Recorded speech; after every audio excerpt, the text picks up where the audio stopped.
Bonjour, mon cher Marc, mon cher ami. Soyez bienvenue. Sorry. It's fine. It's okay. Sorry. President, hello, good evening. Welcome, everybody. Without further ado, I will give the floor to President Costa. The 20th EU-Canada Summit just finished. President, the floor is yours. Muchas gracias. Eh bien, soyez bienvenus à Bruxelles, à l'Union européenne. C'est toujours un plaisir de recevoir un ami très spécial comme c'est le Premier ministre du Canada. Our 20th summit is much more than a symbolic milestone. It is a powerful political statement. The European Union and Canada are among the closest allies in the transatlantic space. We see the world through the similar lens, and we stand for the same values. We have always stood by each other, and we will continue to do so. Building upon these very solid foundations, we have agreed to forge even stronger bonds. With the support of the 27 member states, we will take our strategic relationship to an unprecedented level of closeness. That's why today marks a turning point in our history. First, on defence. We have just signed the European Union-Canada Security Defence Partnership. It is a reflection of our mutual commitment to peace, transatlantic security, and deeper cooperation in building defence capabilities. It opens new opportunities for companies on both sides of the Atlantic. While NATO remains the cornerstone of our collective defence, this partnership will allow us to strengthen our preparedness faster and better, to invest more and to invest smarter. On the economic front, we agreed to expand our trade flows and promote our economic security. Thanks to the Comprehensive Economic and Trade Agreement, since 2017, bilateral trades in goods and services has surged by 71%, demonstrating the tangible benefits of our free trade agreement for citizens and business alike. CETA belongs to a new generation of trade deals. It protects workers, preserves the environment, and safeguards our trademarks. Now, we are working on expanding this relationship and broadening our cooperation. Our new joint agenda will allow us to work more closely in the fields of digital trade, energy security, labour mobility, and the supply of critical raw materials. We will join forces in the global race for artificial intelligence and other breakthrough technologies. And we will also foster people-to-people ties and promote exchanges in education and innovation while firmly defending academic freedom. Together, we will fight climate change. Global problems require global collaboration, and the European Union and Canada can rely on each other. Our prosperity is interlinked, and together we are stronger. This summit could not be more timely. After the G7 in Kananaskis, the day before NATO summit, and the week of the European Council will discuss Europe in the world. Together, we continue to uphold the values that unite us. At a time when the rules-based international order is under pressure, when multilateralism is under attack, the European Union and Canada stand out as responsible, predictable, and reliable partners. Thank you. Thank you very much, Madam President. Yes, thank you very much. Thank you, Antonio, Prime Minister, dear Mark. At our last summit, it was an honor to visit St. John's, Newfoundland, which has a very special place in my heart because this is the place where my husband landed at the 9/11 attacks.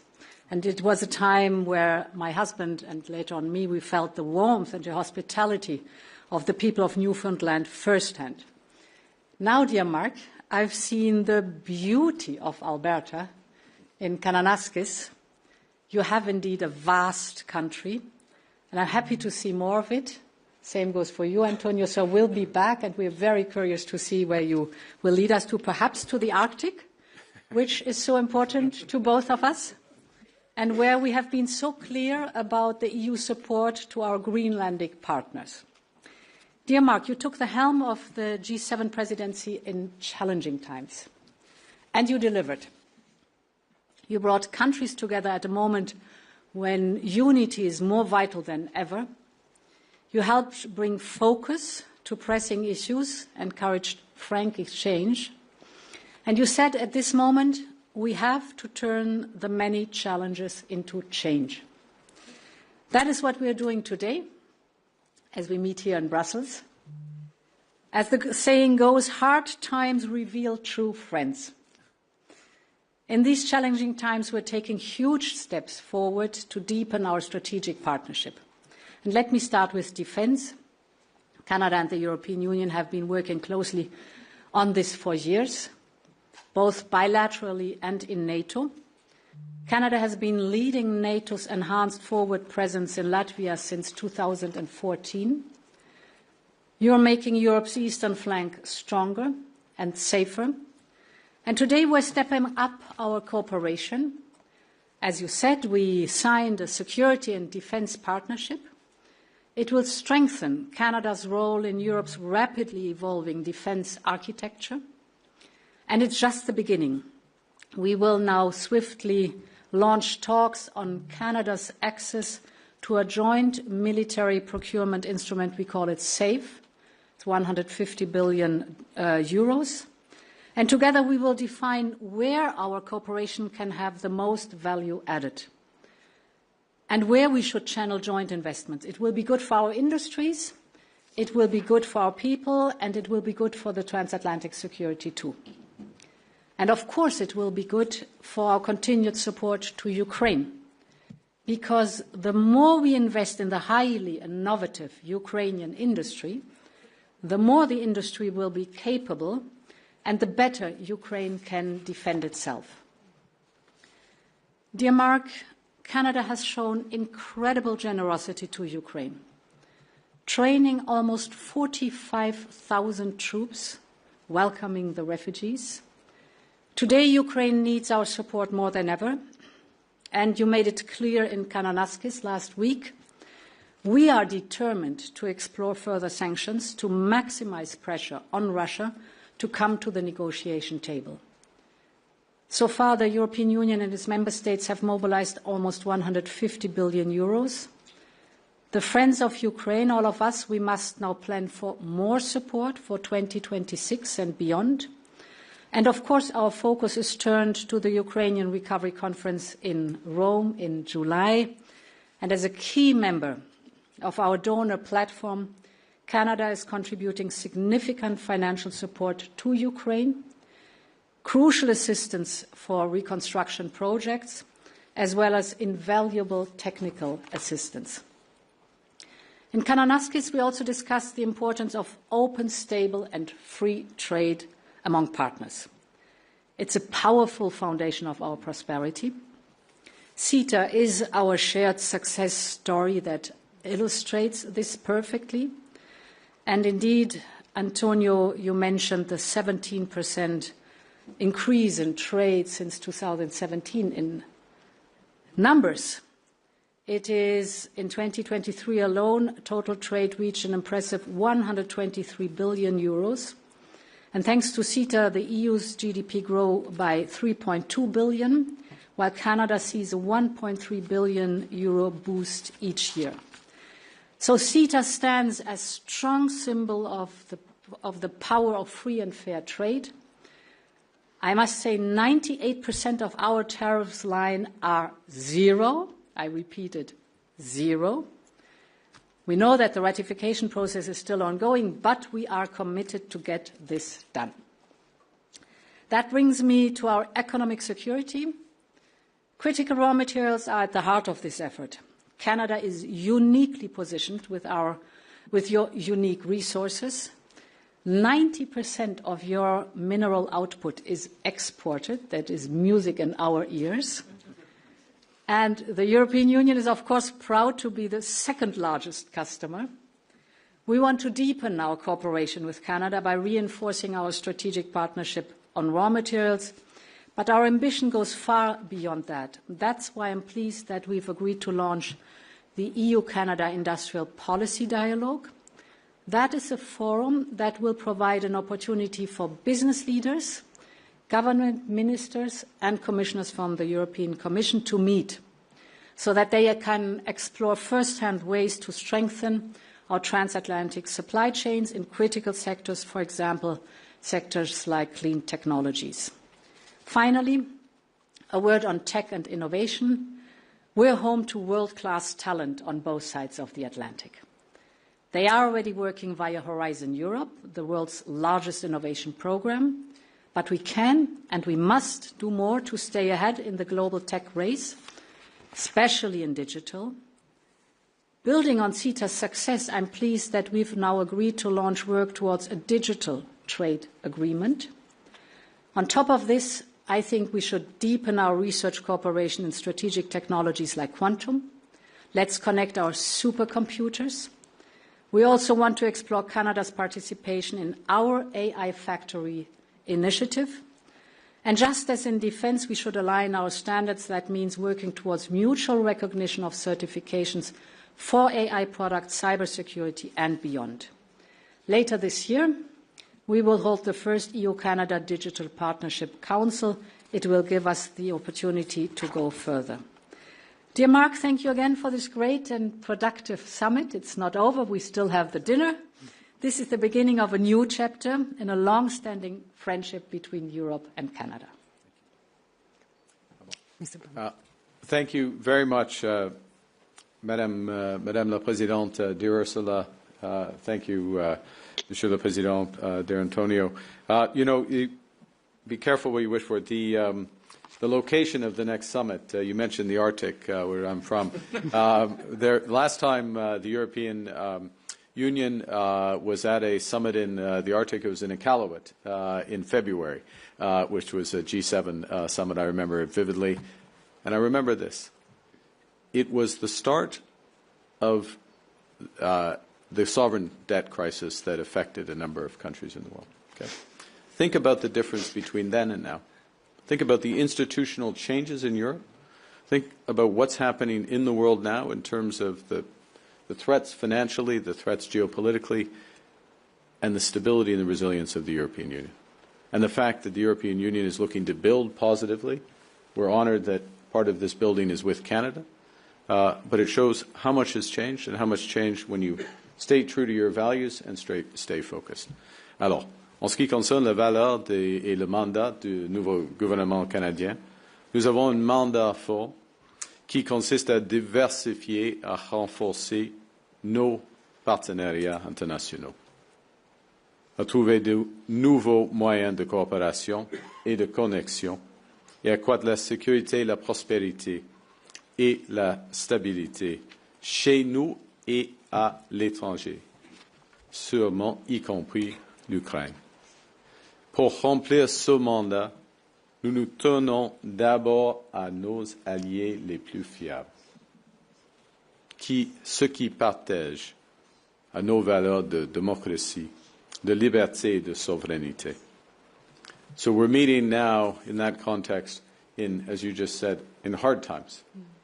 We might say even a hinge moment of history, a world that's more dangerous and divided, a time where the rules-based international, the global order, rules-based global order is under threat, in a time when technological change is accelerating. And we really have two choices as a jurisdiction, as a country in this circumstance.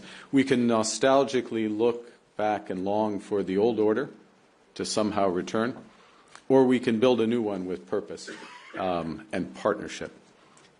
And as the most European of the non-European countries, Canada looks first to the European Union to build a better world. And that's what today is about. It's about building on our triple alignment of values, of interests, and of trust built over the years. And so today this is a new era of cooperation. Our strategic Canada-EU or EU-Canada strategic partnership for the future will build a new and deeper relationship that brings us closer together from defense to digital, from supply chains to security. We're launching comprehensive negotiations across multiple areas of cooperation, connection, trade, security, digital, climate. And this will make us both more resilient and more prosperous. In many respects, what we're committing to, from our perspective, Canada's perspective, is an ongoing process to an ever closer partnership that will bring our people closer together. Ensemble, le Canada et l'Union européenne pourront créer davantage des opportunités pour les industries et les travailleurs grâce à des échanges plus fréquents et à une meilleure harmonisation des réglementations. Nous pourrons être plus compétitifs grâce à des chaînes d'approvisionnement plus solides et plus stratégiques, et nous lutterons contre les changements climatiques et nous bâtirons des économies plus fortes grâce à une coopération renforcée de nos systèmes de tarification de carbone. We also, in this more dangerous and divided world, must be prepared to defend our people and our values, to secure our sovereignty and protect our allies. And to these ends, we will be in The Hague tomorrow with new commitments, significant commitments to our own and our mutual defense, meeting our NATO targets, further accelerating investments in coming years, but doing so, the EU and Canada, with this new security and defense partnership, which provides for this increased cooperation across the full spectrum of security. It will help us deliver on our new requirements for capabilities more rapidly and more effectively. It will help build our industries, secure our jurisdictions. So we are very pleased to be taking this important step towards participation in SAFE as part of Rearm Readiness Europe, bringing shared expertise, joint research and innovation. You know, at its core, final word, Europe was born as a project of peace. And Canada, over the years, over the decades, has served alongside European allies in pursuit of that peace. It's that, in those circumstances, from Vimy to Juno, that the world came to know the value of our strength. But now we're working alongside the European Union to combat climate change, to achieve the Sustainable Development Goals, and to protect, amongst other things, academic and scientific freedoms. In these ways, the world knows the strength of our values. And this partnership, which is in defense and security and economics, really builds the strength, builds those strengths in both our jurisdictions and lives up to our values. So with that, thank you for the partnership. It's not over. As you say, we have dinner, and I know in Europe dinners are long and they involve a lot of work, at least when they're in this building. Other dinners in Europe are long and involve very little work, but this one will involve a lot of work, but so be it, because we have a lot of work to do. So with that, I'll hand back for questions. Thank you. Thank you very much, Mr. Prime Minister. We will now open the floor for some questions here in the room. The journalists will have to reach out to the microphones on both sides. Please identify yourselves and the media you work for. Sir. Good evening. Murray Brewster with CBC News. My question is for Prime Minister Carney. Prime Minister, if you could answer in both French and English, I'd appreciate it. This partnership that you've signed today, and recognizing that there is still some negotiation to do, Europe has its own defense industrial capacity challenges right now, just like Canada does. Can you explain how this particular partnership that you've signed today is going to get military equipment into the hands of the Canadian forces quickly how it's going to expand Canada's defense industrial base, and how are you going to pay for it? Yeah. So thank you very much for the question. The first thing, in terms of the challenges / opportunities that exist both for Europe and for Canada, is that we're both embarking on major investments in our defense capacities. We have some complementarities that will allow us both to move more rapidly because we have excess capacity in certain areas. For example, one of the things we need in Canada is just straight munitions. Okay, a very simple thing. Cooperation in aerospace, where there are complementarities both in European leadership, but also some Canadian leadership as well. Complementarities in areas related to, sorry to use the jargon, but the defense industrial pledge, so related defense spending that has dual use or other uses. And President von der Leyen mentioned AI and cyber, those areas which will be incredibly important for defense. So right at the point where both of our jurisdictions need to increase to combat defense threats, we pool our resources, or we can pool much of our resources. We'll be more than the sum of the parts. And as we build up those resources, we can do those in a way that's complementary and mutually reinforcing. One of the ways we can pay for this is the fact that what we will do should be more efficient for both of us, should be more cost-effective for both of us. The second thing is to recognize that if we do this right, we will also be building our overall economic capacity, which will be part of what's self-reinforcing. Et puis, en français, en effet, c'est une question des avantages de travailler ensemble, d'avoir des synergies entre les investissements européens et celles du Canada. C'est le moment où on peut mettre l'avantage, ou prendre l'avantage des différences entre les deux industries. Par exemple, en ce qui concerne le secteur aérospatial, il y a des complémentarités, en effet. Et puis, dans les nouveaux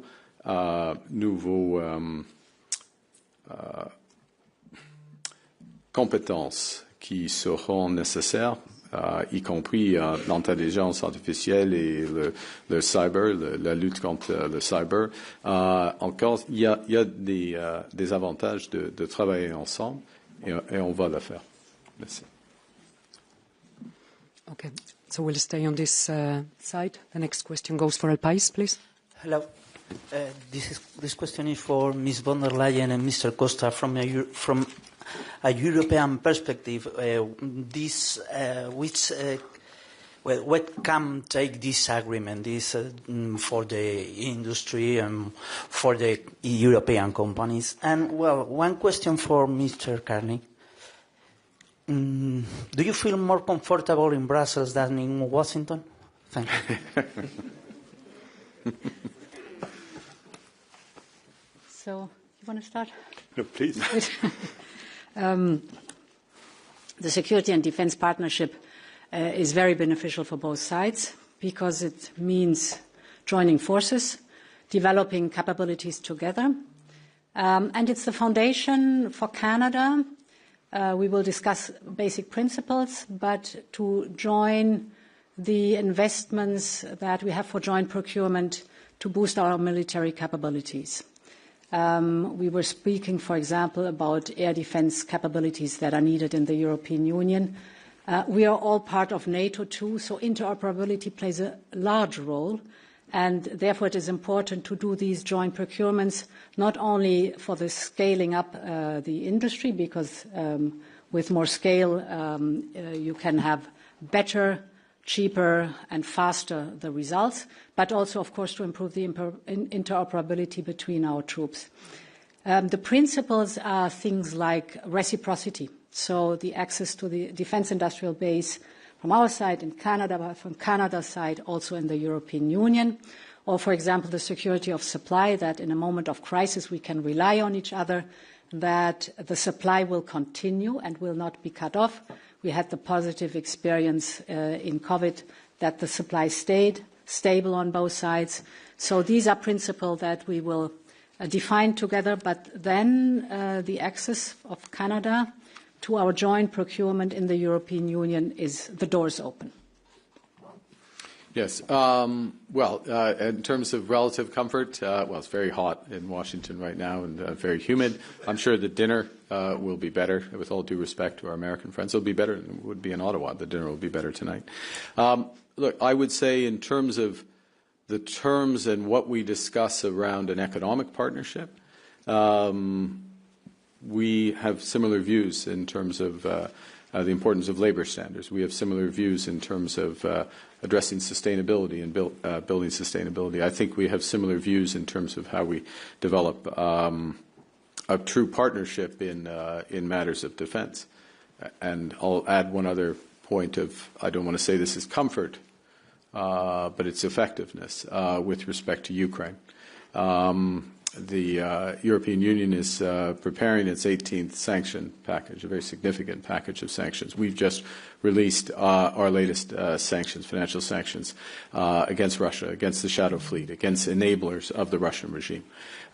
We have just committed additional financing to the Ukrainian government and additional military assistance to Ukraine. As President von der Leyen mentioned, we will be participating in the foreign minister is here, we're participating in the reconstruction conference that Italy is leading on behalf of the European Union in a few weeks, because we know, and this is the other element of comfort, that we will stand up and defend these fundamental values, international law, territorial integrity, the rights of state, and democracy as represented in Ukraine.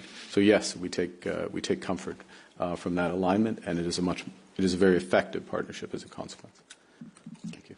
Thank you. We'll take a question from the right. The lady in green, please. Bonsoir, Valérie Gamache de Radio-Canada. Merci de nous accueillir d'abord. Monsieur Carney, si vous pouviez répondre en français et en anglais, Madame von der Leyen, si vous pouviez répondre également à la question.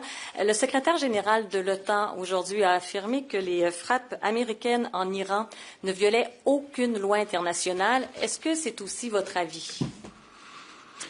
Alors, il y a plusieurs aspects de cette question. En ce qui concerne l'Iran, depuis des décennies, l'Iran a essayé de développer des armes nucléaires. Premier point. Deuxièmement, depuis des décennies, l'Iran a exprimé un désir d'éliminer l'État israélien. Depuis des décennies, l'État iranien, selon le Canada, a été et est encore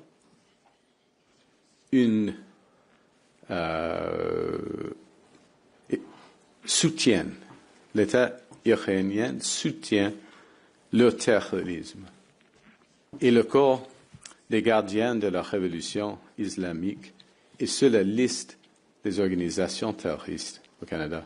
Ce sont des violations des lois internationales. In English, for years, for decades really, Iran has pursued nuclear weapons. Well, Iran has expressed a desire to eliminate the State of Israel,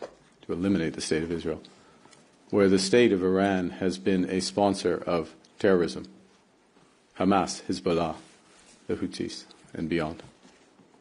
And where at least in our opinion, Canada has listed the Iranian Revolutionary Guard as a terrorist organization, active terrorist organization. These are violations of international law. These are the ones we looked at. Thank you. Bien, si vous me permettez. En français. Back to basics, en français. Tout d'abord, on est pour défendre le droit international, soit en Ukraine, soit dans le Moyen-Orient. Donc la loi internationale, c'est la base des relations entre les États et les peuples. Donc on doit tenir toujours le respect pour le droit international. Deuxièmement, on doit s'engager pour assurer le respect pour les traités de non-prolifération des armes nucléaires.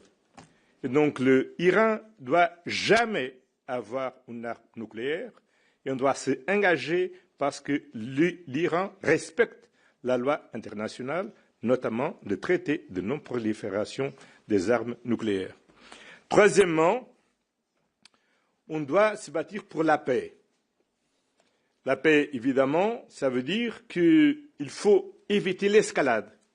Il faut contenir les actions militaires et il faut ouvrir un espace pour le dialogue et pour la diplomatie.